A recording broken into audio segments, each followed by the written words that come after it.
Well, I knew it would happen sooner or later. One of the wires broke off of the pickups. So I gotta solder it back on, and I figured I'd take you guys along for the ride. Let's see if we can get a good shot of it where you guys can see. Yeah, there we go. What do you know?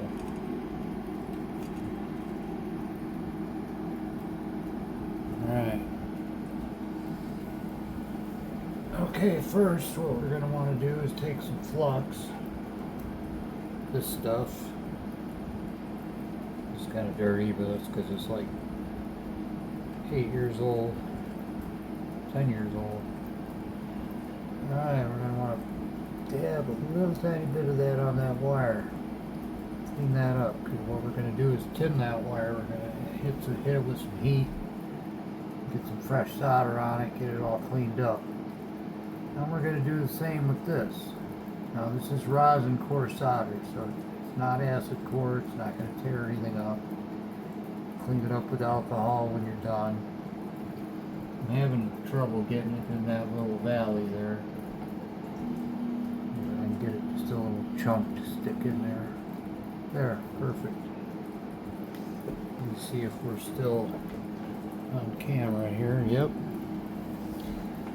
Alright. Sometimes these cordless irons can come in handy.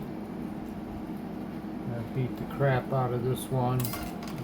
Wired the entire layout with it. 20 turnouts, 3 wires a piece. Every single one of them are soldered from the switches on the control panel all the way to the turnouts themselves. This is the best way to clean your tip. It's a tip cleaner thing, but the big thing is if you use water and a sponge, you have thermal shock, and this is a plated tip.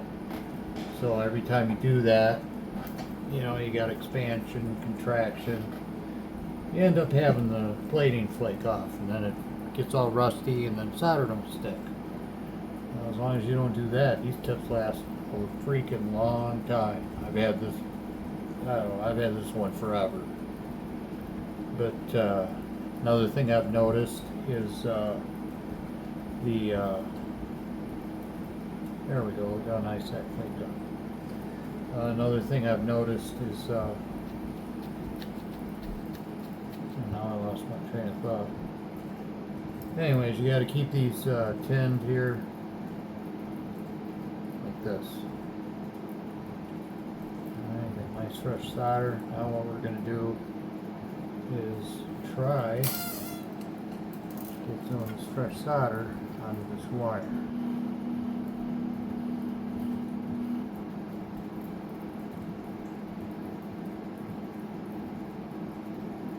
Once we do, it should get nice and shiny.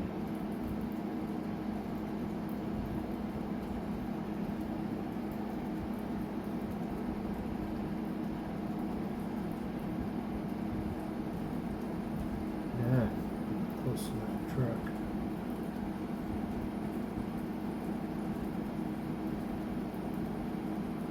There we go. That's better. Alright, now you want to have a spot for that solder to stick to on the truck frame. Now the way you do this is you heat up what you want to solder, and then you put the solder into that. You don't want to melt it with the tip. You want the solder to melt from the thing you're going to solder. And the quicker you do it, the better. Honestly, I should be doing this without the truck in here, but if we do it quick enough, it should be okay. Get in there. Come on,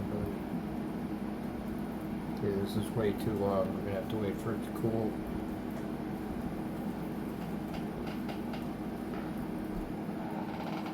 Might try a little more flux, I think. Go. Make sure we're still on camera. Yep.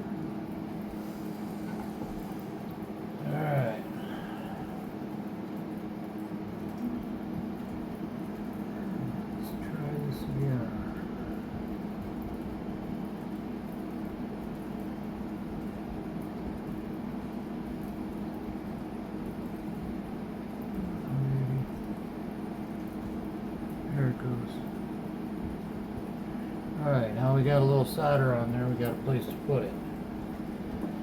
All we got to do now, since our wire already has solder on it, we'll get a better positioning on it.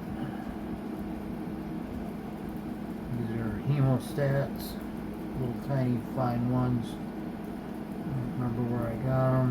Oh, duh. At the hobby shop. And you want to make sure you can get a decent angle on it. Ideally, you want to have it set up so you can just have it laying there.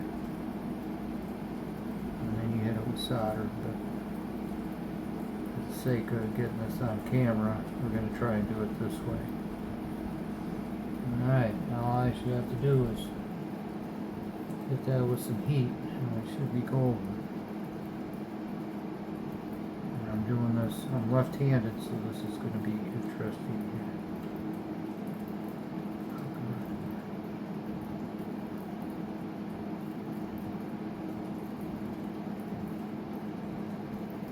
Alright, looks like we're on there. On that soldering iron. Are we still on camera? Cannot tell. Yeah.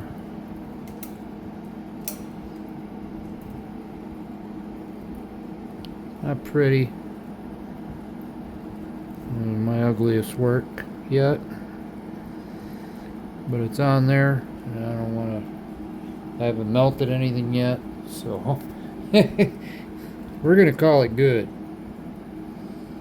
Alright, now we'll end this video and then go back to a normal assembly part 2.